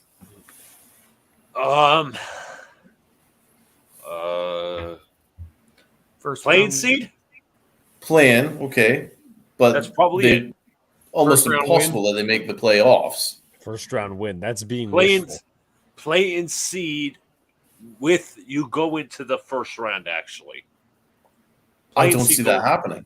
No, who are they going to beat? The Best case, though. I mean, that's the best case. Yeah, it's the best. For me, best case scenario is we make the play in. I don't even think there's any chance of making the playoffs. I think it's even beyond. Good. And so then we'll just have a average lottery pick again, like last year, which Leon Rose didn't fucking value because he traded away as soon as he possibly could. So I'll be honest, I don't see much upside here. This is going to be a mediocre team. They'll win maybe 35 games, 37 maybe. I know people saying like 40, 45. What? In what world? I don't know. Because if you look at the Eastern Conference, who are we better than? I think, the Wizards? Let me just say this. I think what would what would project the Knicks to be like the top of their peak is RJ takes a big leap, quickly does his thing. Obi Toppin does his thing. Julius Randle's actually a competent basketball player. Without minutes. Thibodeau actually looks like he's a decent coach. So, yeah, that's the variables for this thing. Listen, I'm going to name all the best teams in the Eastern Conference, not in any order. Miami, Philadelphia, Boston, Milwaukee, that's 4. Cleveland, that's 5. Cleveland. I think Charlotte's better. That's 6. 7 is Brooklyn. 8. Did you say Philly? Hawks. The Hawks are better. 100%. Let me look at the Eastern. I'm going to do the whole Eastern Conference teams right now. I already mentioned Philadelphia. Toronto's better, so that's 9. I forgot the fucking Bulls. That's 10 teams better than us. We already forgot about the Bulls. So we're not even in the play-in. No, not at all. I just listed 10 teams that are better than the Knicks. All of them.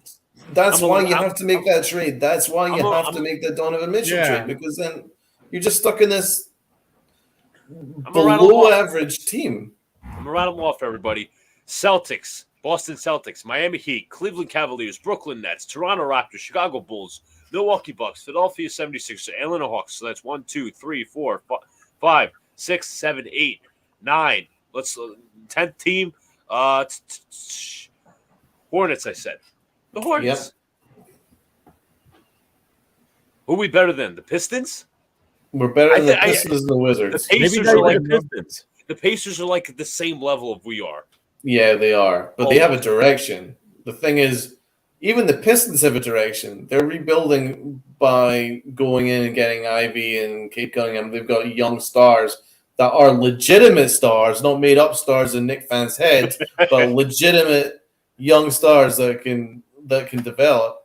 I think that Cade Cunningham and Ivy have higher ceilings than what the Knicks young players who were all falling over ourselves, overpaying for, have. So I think we're better than the Pistons for sure, but they have a direction. They're rebuilding, and the Wizards just suck. So we're better than the Wizards, but it's an 11th or 12th seed for us. Well, I mean, it is. I mean, I think there's a chance we get the 10th seed because I think Brunson's really good. He showed up in the playoffs, but it's a very low ceiling on this team. I mean, you look at it even from a casual standpoint. It's RJ, it's Jalen Brunson, then it's a bunch of scrubs, literally. I mean, Randall's a scrub of his own. Fournier's a throw of his own. Mitchell's. I like Derrick Rose. I think Derrick Rose is awesome. Listen, Fournier is a good shooter, but he doesn't. As Donald said, he doesn't hold play on, any is defense. Rose even going to get minutes though? Yeah, he will. He will. You Okay, can bet on him. Alex, how do you question that when Tom Thibodeau's the coach? Of course he's going to find minutes. True, that's a good point. Is he going to have productive minutes, though? Is he really? That's what I mean. I think he will. I don't know how it's going to work, how- though, because it Brunson will depends. be commanding most of the minutes. He'll play like 45 minutes. Fournier, who knows what Fournier is going to do? He's not going to play any defense. That's what he's going to do. That's right, because this roster doesn't fit. That's why you have to make the Mitchell trade, because nothing fits here. Yeah. The bench fits. I like the bench. I don't like the starting lineup. The starting lineup is a freaking mess. It's like as Joe Judge said, putting round pegs in square holes. Yeah, Everybody says that. Don't take that as Joe Judge's word. that's a Joe good. Judge. That's a good segue to talk about the Giants. He Well, thought yeah. about that. Well, I do want to ask Sox. I want to your say, thoughts? hold on. Wait, go ahead. Let Sox talk. What are your thoughts on this whole Mitchell bullshit with the Knicks? Did you say the Dicks? Yes, the New York Knicks. Yeah. You know, I don't Okay. know. I'm a fan of the Eastern Conference, so I look at the Knicks from more of a casual standpoint. I don't know them deep in there, but if they dip their feet in that water, man, you got to go for it. Especially if you know the answer, man. You guys looked at it from a good standpoint. There's 10, 11 teams that are better than you in that conference. Like you got to go, man. If you got a chance to go, pull the trigger. And now Donovan Mitchell's on a team that who knows they could go and get really good really quick. So it's unfortunate. Oh, I feel for God. you guys. I'm not going to post it because it's too inappropriate. I have to do it off air, but I'm going to show you. I would show you guys something off air. Anyway, I was going to say, Donald, what are your expectations for the Cavs? Do you think they're a top 6 seed now? 100%. I mean, you have Without Jared Allen question. at center, Evan Mobley at power forward, Donovan Mitchell shooting guard, small forward Isaac Okoro, who could just be your And Darius 3-2 Garland, guy. who for me is a better player than RJ Barrett. Well, he's so far been an That's all-star, fair. so you can't really argue that. And then you have Kevin Love on the bench, so is Karis LeVert. Maybe Ricky Rubio comes back. I think he might have been traded. But that is shaping up to be a really good team. And I think you maybe can get another star in the future with how they're building it. So Bench depth is going to be very important in the East, and I mean, those are good players coming off the bench. That's what killed Boston. So It's a good scenario for Donovan Mitchell actually in Cleveland because they've got plenty of size, they've got defense, they got rim protection, and now they've got the star scorer. I mean, they've kind of basically got everything now. I like their team better than Brooklyn's. I'll be honest. yeah, it's a little more even keeled. Yeah, Brooklyn. I mean, Brooklyn's just they're. I don't know what I would call them. a clusterfuck. Okay, clusterfuck, because they brought essentially KD and Kyrie back, knowing that they don't want the head coach there, and the head coach is still there. So it's like, It's a Muppet show. It is a Muppet show. And Durant only came back because Danny Ainge somehow managed to get $1 million draft picks for Rudy Gobert, and it fucked the trade market for everybody else. So it was impossible to trade Durant. And Steve Nash is a Kevin Durant Kyrie puppet, but yet they want to fire their puppet for a new puppet. Muppets and Puppets. That should be the name of Brooklyn. That's Muppets and Puppets. When Kyrie Irving said they're going to be your co-GMs, and I was like, oh, Sean Marks should have been fired, not given an extension. And the inmates are running the asylum over there. Exactly. So, I mean, the talent alone, they'll make the playoffs, but they're never going to go much farther than that because the team unity itself is pretty fucking broken. They got swept. Kyrie Irving and Kevin Durant got swept in the first round. They played like shit against Boston. Would you ever imagine that? How do you look at Kevin Durant and Kyrie the same, even though they wanted trade requests and they played like shit against Boston? How do you look at them the same? Because the media holds water. Yeah, Woj does carry a lot of water for the Brooklyn Nets. on the payroll daily. They know who their buddies are, unfortunately. But the Celtics are special. Are you excited for the Celtics? Oh boy, man, I'm still obviously hurting from last year, but just this close. Steph Curry's so good. It's just for the longest time it was Milwaukee that was the hump. We couldn't even get to the finals, and we do. And just you face the buzzsaw that got hot, and I'm excited. I think we're gonna win the East. To be honest with you. What do you think of the offseason that they had? I think it's interesting, man. Like people wanted to trade Jaylen Brown so easily. The disrespect for this guy. Yeah. I have no idea what it is. Like excellent player. Excellent, man. I'm a big believer of you got to keep Jason Tatum and Jaylen Brown together and build this thing like you've been doing in the past. The Celtics fans that want to go get KD for 2 years, whatever it's going to be, I don't understand, man. I like the way that they kept it together. Yeah, and you got yourself a point guard now. I like Brogdon. Yeah, for sure, man. I'm excited. Didn't Luca? Didn't the report come out and say about Jason Tatum like hurt his He hand? broke. He was playing with a broken wrist the entire finals. Yeah, so you can see why he was so consistent. Yeah, he was very inconsistent for sure. Yeah. But I guess we could segue the last 20 or so minutes into some Giants, whatever. Sox, I haven't spoken too much about the Giants, but what are your thoughts? I know you've been watching some preseason football like myself. Yeah, man. I'm so excited every single year, and it's just like, so hopeful that they're going to turn it around this year, but I really don't see it happening, to be honest with you. I'm hoping we can win 6 games. I don't know about you guys if you put out predictions or whatever. I'm hoping we can win 6 games. So Daniel Jones, make or break year. I'm a big fan of him, coming right after Eli. And I wanted him to be big right off the bat, but they didn't pick up his option. So he's got to ball out this year. Donald, thoughts on the Blake Martinez release? It's kind of confusing. Like, as I say, it could have been done at the start of the offseason. Instead of renegotiating to get him down to a minimum, you could have just cut him and gone into free agency. Why is Darius Slayton still here? Like, there had to have been other priorities in order to free up cap. I know I hear that it's a mutual decision. I don't know what that means. Like, whether they didn't see him as a scheme fit or whatever, but surely they could have figured that out prior to camp. And maybe prior to the draft, and maybe you could have gotten something for him. He's definitely not an undesirable asset. The dude was like legit, very close to being an all-pro middle linebacker for us 2 years ago.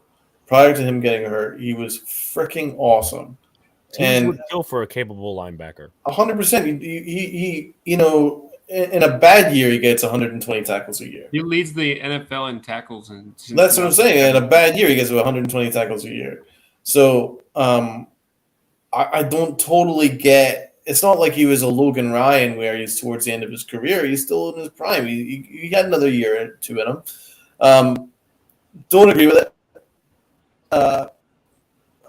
Again, he didn't have a long-term future, so it's not a big deal. I think this is – Donald, I think you're tapping out a little bit. Your mic's having that issue again, or whatever it is. 2 seconds. All right, Yeah, Luca, what do you? Real fast. Yeah, he was talking real fast. Luca, what do you think of the Blake Martinez release? I think it's a little bit questionable since I guess it's interesting because this is an evaluation year for the Giants that I've said so many times. But you need a veteran guy like Blake Martinez in there. You have a ton of inexperience in inside linebacker. It's kind of mind-boggling in my opinion. I agree. Yeah, I agree, man. And this dude leads the NFL in tackles. I know I just said it, but I'm a big Blake Martinez fan, man. He plays with heart, energy. He was a leader of that defense. He apparently was not a scheme fit, apparently. I mean, that's fucking bullshit. Kind of gives that Xavier McKinney was given the green dot, and he wasn't given captain, but Donald's back. But I feel like the guys rallied around Blake Martinez. I feel like they did. No, I mean that's true. My thoughts initially, first of all, yeah. Let me go to my thoughts. I see in the long term, not in the short term, and it's going to give us trouble the first few weeks because our starting linebackers are Tate Crowder and Michael. Nope. Let me just say this: people are questioning on Twitter, would he have been the same after an ACL tear? He still would have been more capable than the rest of the core. I mean, I would take Blake Martinez coming off a torn ACL over Austin Calitro. I would take him over Micah McFadden. So, like, certain people are saying, well, Michael McFadden's going to come out and he's going to tear it up. He's a 6th round pick. Are you really expecting that? I mean, yeah, he played well at Indiana. Yeah, and a lot of guys play good at different schools, but they're not going to come on and, translate right away. There's a learning curve. Corey Ballentine had a great preseason. He had, I think, 1 or 2 interceptions in 2019. Does that mean he it did translate the regular season? No. And he had to develop, and he never fully developed. So for all we know, Micah McFadden could be a bust. And I don't want to say that because I like the guy and he's on my team. But first few weeks, I know a lot of people are going to downplay this. Derrick Henry, week 1. Week 2, Christian McCaffrey. Week 3, Zeke Elliott and Tony Pollard. Pollard is honestly more I'm concerned about. Yeah. Jeffrey says Boston Red Sox won tonight. Down 9-3. David Montgomery, week 4. Who the fuck do we play? Week 5, Aaron Jones. We play some really good running backs. Those are not just names. They're very good running backs. Week 6. Who the fuck do we play week 6? The Ravens. How are we going to stop the run then? No chance. Have fun. So, listen, we could talk about, well, is Aziz going to come back? Is Tibbs going to come back? They're going to be back in that time frame. But you need something from the linebacker position. You need something from the inside spot. And guess what? Tate Crowder hasn't been great over the course of his career. He's been average at best for what he is, and that's a 7th round pick. And then Micah McFadden, he's going to have a lot of mistakes. He's going to have a lot of mistakes on field. And you know what? There's 2 things that come to mind when I talk about this. A, cutting Quincy Roche over O'Shane Zimenez is bad because O'Shane Zimenez cannot set the edge. Quincy Roche can. O'Shane Zimenez cannot get a consistent pass rush. O'Shane Zimenez can. Talk about the blitzing this defense is going to do. And let me say this as well. I don't want to put this totally, in terms of bad juju and anything on the Giants. But Micah McFadden's ceiling isn't necessarily too high. So we're going to have to get another linebacker in the next few years. And Blake Martinez, yes, he wasn't going to be here beyond this year. But moving forward, the first few weeks, I would like to see a competent linebacker. And that makes the Tony Jefferson signing a little bit more important because of the different packages Wink Martindale's going to throw out. I love the Jefferson signing. That was good. Yeah. No, I mean, I expected that. I mean, I also like the Jason Pinnock signing, to be fair. The waiver claim, because he's a solid from the Jets, the safety. Yeah, he killed it. We should have never cut him. Give us a breakdown on that Pinnock. Listen, this guy was playing with the first teams in training camp. I'll explain why I'm so pissed off about it. Because this guy, he was actually a 6th or 5th round draft pick from last year. Corner at Pittsburgh. He was majorly beat on the deep ball. Okay, so Jets decided to put him at safety for about most of the year last year. He was actually quite decent. I didn't see a film review, but he wasn't noticeable, to be fair. That means he was probably, should go good stuff in the film. Go to this year. Did Robert Saleh speaks highly of this guy? I understand, coach speak and what really players do on the field is a different thing. So you have Ashton. Everybody talks about Ashton Davis. He sucks. 3rd round draft pick from 2020. He sucks. And everybody's chirping about him OTAs. When training camp comes, nothing. When LaMarcus Joyner was injured in training camp, do you want to know who took the first team training camp reps? It was Jason Pinnock at safety. And he did very well. He was solid in the preseason. And he has football IQ. He has football attributes. You will like that. Alex, what are we going to do at outside corner? Did we really acquire anyone But in the Jason waiver? Pinnock out there. Yeah, Is he going to Jason play? Pinnock hasn't played many snaps at corner, even though he has. He's not. He too played much. corner in college, but they converted him to safety. Right. So- Well, that's at Pittsburgh. That's in college. That was 2 years ago. No, Julian to my Love? knowledge, it's still going to be Aaron Robinson because Nick McLeod they picked up. I think I want to say he's a converted guy as well. Let me take a look. Yeah, he struggles in coverage. Nick McLeod, where are we? Former Notre Dame guy. So he's a corner, but he hasn't played too much. Like he was an undrafted free agent at Dame and NC State. He went to the Bills, then the Bengals, then the Bills again. I mean, Here we go. I don't know. Bills. That's the connection, right? Jack Anderson, the lineman we got from the Bills and the Eagles too. Remember, our assistant GM is from the Eagles. Mhm. I'm gonna go to somebody had a couple remarks about a guy by the name of McLeod. So let me go. I'm trying to find it right now. Nick McLeod, yeah. Was it locked on or No, okay, here it is. Here it is. No, that's not Tony Jefferson. I'm not talking about Tony Jefferson. Here we are. This is McLeod is interesting. Was in real competition to be a depth piece, but just lost out.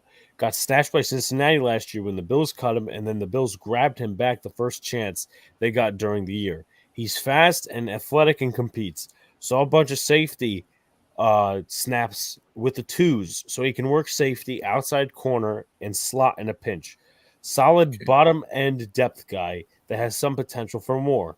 Can play press and off coverage, both man and zone. No real strong suit, but nothing he's overly deficient in. Okay. But He's a once body. again, that's an undrafted free agent. Are we really going to put him in an outside corner? Yeah. So that's The lack of depth we have at the corner positions.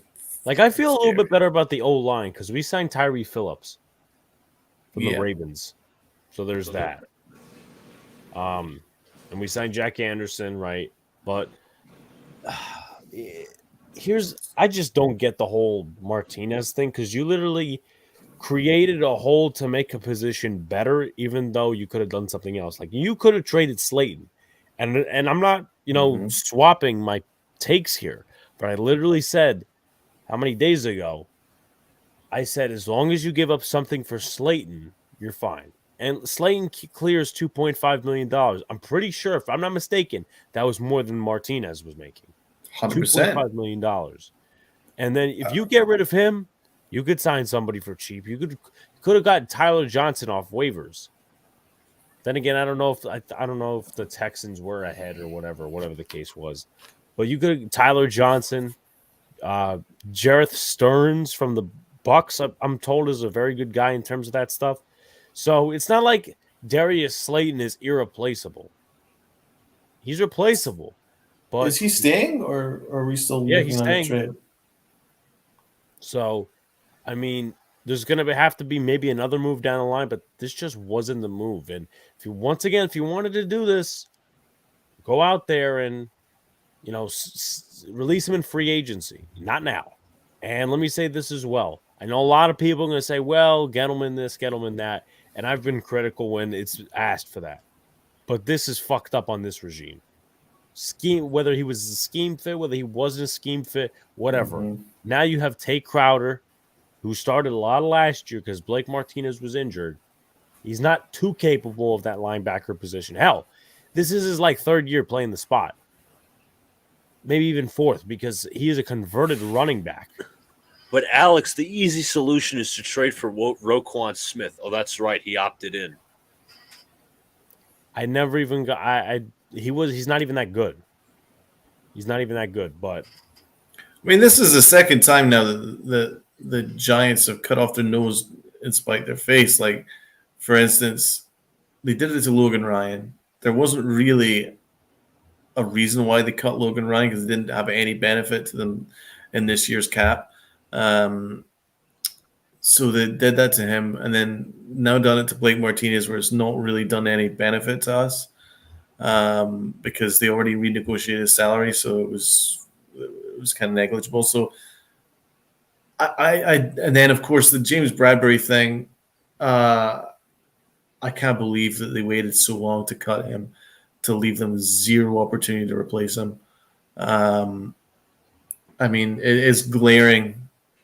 And listen, I think it's quite clear that Shane is only looking at next year, because a lot of these moves are not helping us right this minute at all. So I think it's all about next year. So, going in prior to some. I would say after the draft, I was thinking this team could win maybe 8 games. I'm going to lessen that now with the injuries that we've had and some of the bizarre moves that we've made. I think we need to temper expectations again. I'll say that word again, but 6 wins maybe. 5, 6, 7. That's mine. Yeah.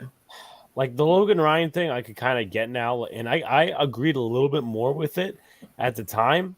So did I. Because okay, he's a veteran, and he even got cut by the fucking Bucks. Yeah, he didn't even make the final 53. I mean, he made it to practice squad, at least to my knowledge. But it just shows, like, would a team cut Blake Martinez right now? No, they wouldn't, because how many capable linebackers are walking across the earth, across the NFL? There's not many at all. So that's honestly, and yeah, we got more relief in terms of cap for Martinez, but it's once again cutting the nose off to spite our face. Jets mess says they could have gotten something for him. Jets were desperate for a linebacker. So we got Quan Alexander. You guys should have signed him. We got him for like $1.2 million. Exactly. I like him. And I think he'd probably fit Wink's scheme a little bit better. He can blitz. But once again, and he can cover. It's just bad timing with these things, because we talked about it on Monday, and this is stuff we're not going to sit here and say, well, Joe Shane, we'll trust the process, but we'll be critical, because we did the same thing the last regime, we'll do it the same thing now. They didn't get Andrew Booth. They instead got another wide receiver by the name of Wan'Dale Robinson, who may have some issues this year because, well, his size, right? Speedy, fast, okay, that's great and all, but he, small and speedy. We'll see how far that goes with big hitting Micah Parsons in the division. So you got that. You didn't draft Andrew Booth, and I know he's injured right now, but still could be a different story. What about Tariq Woolen and Kyler Gordon and all those different guys? There was a somewhat deep kind of corner class. And selected Flott, who many guys didn't even have. Flop. Yeah, many people had them viewed as a 5th-round pick. He could be an outside corner, just to what extent? So, in my opinion, the way we're going forward with this situation is you're going to have to either, unless you get an extra first, you're going to have to either decide, am I drafting a QB or am I drafting a corner? Corners do come in the second round, or you could sign a corner in free agency, but they're going to have to balance that, because even though you could say, well, James Bradbury in his situation, he wanted an extension from the teams he was going to get traded to. That's on Bradbury and that's on that situation, but you had to have a deadline for that.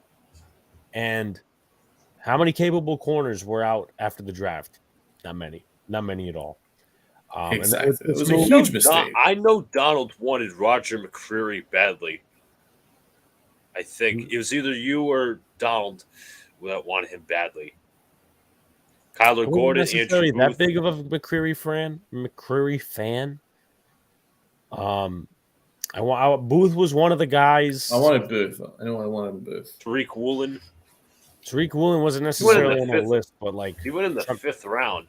Trent McDuffie. There's a couple of guys you could throw. I like McDuffie. McDuffie, yes. So there's a couple of guys you could literally throw around. And, they ended up – the worst part of it is they ended up – okay, they traded back. Okay, whatever. But, like, some of those picks were used to what? Select DJ Davidson and Wan'Dale Robinson. And an extra defensive lineman. DJ Davidson? Huh? Did you really need DJ Davidson, though? I wanted them to draft, like, a high priority or at least 3rd, 4th round defensive lineman, but he went in the, 6th? So – Jacob says, don't Donald, only thing about James is that I think we wanted Sauce at 5, which means he was going to be the replacement. We did not wait long. No, he says we did didn't wait. long We to waited release too him, long. but we tried to get a replacement. Jets just took him before us. But You're also, welcome. to be fair, you have to have a contingency plan. That's where they were talking about all these scenarios that they were doing. Cordell Flop could not have been their contingency plan. What if Sauce went 1 overall? What the fuck were you gonna do? Donald, only thing. Okay, so I don't know why that's listed twice on here, but yeah. So, and then this one is just, you're really gonna start the season with Mr. Irrelevant and a 6th-round rookie? I think the Wan'Dale Robinson thing is that I think they were just trying to find another Isaiah McKenzie. That's a lot of people were saying that. Yeah, He was on the Bills' watch list for a while. right. So, I mean, One of those kind of gadget kind of guys. But again, how that fits with Tony. here's another problem I have. How many of these guys besides Kenny Galladay and Darius Slayton are outside receivers? That's a big outside problem. receivers That's what in I'm the saying. NFL? There's no outside receivers. There's none apart from Galladay, and that's it. Yeah. Galladay, Slayton, it cuts off there. Slayton's all right. Yeah, Slayton's okay. Okay, so at least we McDuffie have was him a for this first year. round pick by the Chiefs. Yeah, he went with the Chiefs. The Chiefs had a hell of a draft. I mean, Love Karlaftis, their draft. McDuffie. How about the defense there? I think they got a couple other cats, but I love the Giants' first round. It was one of the greatest first days the Giants kind of a probably slam. ever had. But I don't want to devalue it, but wasn't it kind of a slam dunk though? Like it was right in front of you.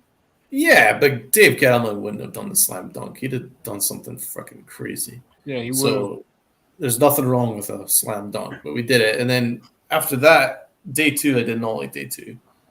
I know. maybe day 2. I know. Day Donald 3, I wanted. liked. Also, you guys got to worry about the tight end position. That is a bad position for you guys. That look like last year's tight end position for us when we had Daniel Brown and Ryan Griffin and Tyler Croft. It was nice to have, I don't like Evan Ingram, but it's nice to have at least an athlete there at the tight end position, somebody that's going to make a play if he can catch the ball. That's a good point. Like Bellinger, and then Myrick, I know who's a lead blocker, and then you got blocking tight ends. That's it. You don't have a legit receiving. Tanner threat. Hudson. According to Brian, Tanner Hudson's not a blocking tight end. Yeah, but how far is he going though? He's probably gonna be like what is he the best out of? Like you guys could have went early with tight end, not like too early, but you could have gotten Rucker, Charlie Cole, or Isaiah Likely, Greg Dulcich. There was a plenty. So we didn't get a tight end, obviously, in waiver wire. In the cuts. Nope. Great. And that's the problem. Like everybody will devalue that, but you need to evaluate your quarterback, whether you like him or not. That's what I was saying. Yeah. I mean, if to be fair, and I'm not trying. I root for Daniel Jones. I have a little bit of a. The reason why I sometimes take defense to Daniel Jones is because I don't want to go out and experience this quarterback shit again. Yes. That's why. Like, hey, bud. Hey. We've been doing that for 50 fucking years. Yeah, exactly. I mean, listen, I don't want to complain. experience this spoiled quarterback with Eli. shit again. Yeah, I'm not going to complain too much. If we're always looking towards next year, then what's the point of keeping Daniel Jones? We might as well just start fucking Tyrod. Hey! Some The people Jets are have been saying looking. The Jets have been looking towards the future for how many years, and they get nothing done. I got to throw in these comments every now and then because That's true. We got spoiled with a franchise quarterback like the Steelers, Eli, Big Ben. Eli was fucking durable. He was just there. He's there at all times. Nobody's like that anymore. Then to your point, there's some people saying to start Tyrod already. Just do it. He sucked in the preseason. Nah, he wasn't good. But my principle, the point is, if you're not going to give him quality targets, in terms of the tight ends, quarterback's best friend, I'm a little scared. I am. But I think we'll throw it around for final thoughts. I'll go Jacob has one last comment. Okay, Jacob says, I don't know why his comments have been showing up twice. Yeah, but I honestly, think if the Jets went different. If the Jets went a different way, it would have been Sauce and Neal probably, or we will have double on defense. Who knows? Is Styrod still good, or he's probably good to go week 1, but he's not starting. But here's the problem with that as well. That puts us in a different situation. Now the draft could go a whole different way because if we select Sauce, different story. But Aziz on the defensive line, who else is going to be there? Jermaine Johnson. But you guys would still draft a line. Giants would, yeah. Well, I mean, Giants wouldn't even go back to the first round because they weren't. Or you could be smart like Joe Douglas and trade up for Jermaine Johnson like we did. All right. Sox, Donald, Luca, final thoughts. All right. Well, you know what? Back after a month. That was awesome, boys. I appreciate it. Thanks for joining us, Donald and Luca, for the first time. That was awesome. Talking a little bit of every sport, man. Red Sox, as far as the Sox go, I threw in the towel, honestly, when the Blue Jays fucking put up 28 runs on our ass. That's when I threw in the towel. But it's been nice to see the progress of this team. It really has. It's cool to see Tommy Pham, an athletic outfielder. How many more of those do we need? You know, that's where I was at with them. Like, it's just a carousel out there now. It's going to be different next year. Hopefully they get that back into the bullpen fixed. I need a closer, a real closer. The offense is good. It'll be nice to see Xander and JD back on the squad. Excited for Giants football. Hopefully they can turn it around, man. And the division's going to be a toss-up. I don't think there's been a repeat division winner in 16 years. Is that correct? Some shit like that, yeah. Come on now, let's go get that division. Who knows? Let's just go out there and win some ball games. 1-0. Start with Tennessee, baby. Let's go. Donald? Yeah, I mean, I am excited for Giant football. Every single year, I have renewed expectations or renewed excitement. So, I do think that Dable is going to have a really good career as a Giant coach. I'm excited about him. I think he's really good. So I think he's going to steal a couple of wins for us against some good teams. So I'm pretty sure of that. I think he's got a good scheme. I think he's a good coach. So we'll see what happens. Still, too many weaknesses on this Giant team to consider them as an above 500 or even a team, but I'm still holding out some hope. So we'll wait and see how things turn out with the Giants. It's going to be a week-by-week thing. We'll just have to see how it trends. They're obviously building for the future, though. Next, I'm sorry, I'm not going to give Leon Rose the benefit of the doubt. I think that he overplayed his hand, and I think that he got done. I really do. I think that it's beyond any comprehension that they had Mitchell Robinson and RJ Barrett involved in the talks and then re-up both for over market value. And especially the RJ Barrett one where it was right in the middle of the negotiations. So his poison pill contract basically made it almost impossible to trade him. That made no sense if he was going to be the main package. It just doesn't make any sense at all. So the Knicks are going to be mediocre, perpetual mediocrity. And honestly, it's really hard to freaking do this, man. I've been doing this for like almost 30 years watching this Knicks team. And they lose basically every year. And it'd be nice to have someone to look forward to. The Melo era I loved. It was like every single game I was excited to watch what Melo was going to do. That's what an all-star does. That's what having an all-star on your team does. Every single night you're like excited. What's he going to do tonight? But I've got no excitement. There's nothing to be excited about. The Yankees, I am excited about my man Peraza. I think he's going to be the future at short, and the future starts now. So that's good. But still, the Yankees, I do agree with that point that you made earlier. I think that there's been a change in the way this team's been managed post All-Star break. Aaron Boone was involved in every single game, and they managed like every game mattered pre-All-Star break. And then almost like they put the brakes on the whole freaking thing once they got a big commanding lead. And then they just started to do all the shit they did last year.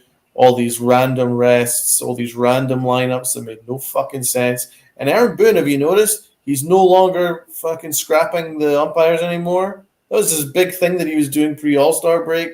Every single game he was in the umpire's face. Now he's just like,